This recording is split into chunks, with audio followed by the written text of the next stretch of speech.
Hallelujah. सभी को जय मसीह की।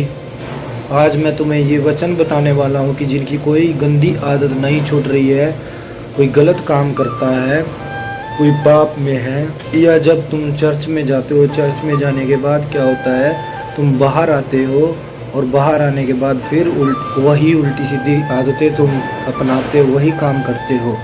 हालेलुया। उसके ऊपर वचन है याकूब की पुस्तक में तुम पढ़ोगे, कह रहा सुनने पर जो वचन है उसको सुनने पर तुम अमल करो। उस पर अमल क्या है, मतलब उसको मानो। सुनकर एक कान से नहीं निकालना, सुनकर उसको मानना। ये वचन है, लिख भी रखा है, सुनकर मानना। हालेलुया।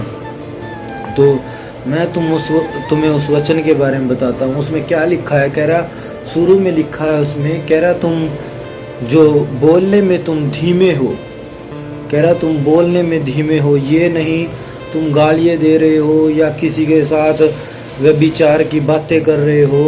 ये जरूरी नहीं तुम व्यभिचार ही करो, व्यभिचार करना जरूरी नहीं तुम व्यभिचार ही करोगे वही पाप है। क्योंकि तुम व्यभिचार की बातें करोगे, मुंह से गालियाँ निकालोगे, गंदे कमेंट करोगे दूसरे आदमी को, तो वो भी व्यभिचार है। तो अपनी जुबान को कह रहा है धीमा रखें, मतलब कम रखें, उसको इतना ना बोले। और कोई अगर तुम्हें कुछ बोल रहा है तो उसकी बात पर ध्यान दे। इसका मतलब ये नहीं कि तुम किसी गंदी बातों पर ध्यान दो, उसकी बातें सुनो, नहीं।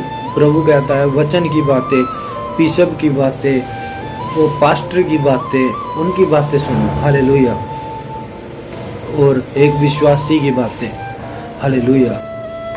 और आगे क्या है वचन में, आगे वचन में ये लिखा है, उसमें लिखा है, कह रहा जैसे वचन है, वचन को हम पढ़ते हैं, वचन को पढ़ने के बाद एक आईने की तरह, वचन को आईने की तरह हम पढ़ते हैं, और जैसे आईने में अपना चेहरा देखते हैं और चेहरा देखकर चले जाते हैं, वैसे ही हम वचन को भी भूल जाते हैं। चर्च में जाने के बाद और वापस आ जाते हैं, तब भूल जाते हैं हम, और वैसे ही भूल जाते हैं। लेकिन हमें क्या करना है, हमें भूलना नहीं है। हालेलुया। हमें भूलना नहीं है। जैसे हम आईना देखते हैं, आईना देखकर हम चले जाते हैं, और उसके बाद क्या होता है, हम भूल जाते हैं अपनी शक्ल को। लेकिन उसके आईना क्या है, वो एक वचन है, वो हमारी शक्ल दिखाता है, हमारी औकात दिखाता है, हमारे पाप दिखाता है, हमारा व्यभिचार दिखाता है, हमारा व्यभिचार, नशा, लूट मार, गाली देना, झूठ बोलना, ये सब कुछ व्यभिचार, नशा, सब कुछ दिखाता है आईना। लेकिन क्या आईना क्या है, आईना वचन है। हालेलुया। वचन दिखाता है। लेकिन क्या करते हैं लोग, चर्च में जाने के बाद, मतलब बाहर आ गए, तभी उसको भूल जाते हैं। उसको क्या करते हैं, भूल जाते हैं। लोग क्या करते हैं, आईना एक बार देखा, वचन को एक बार देखा और भूल गए। हालेलुया। तो ऐसा नहीं करना है। आईना क्या है, आईना वचन है। हमें वचन को थामे रखना है, उसको दृढ़ता से थामे रखना है, मतलब पूरे विश्वास से।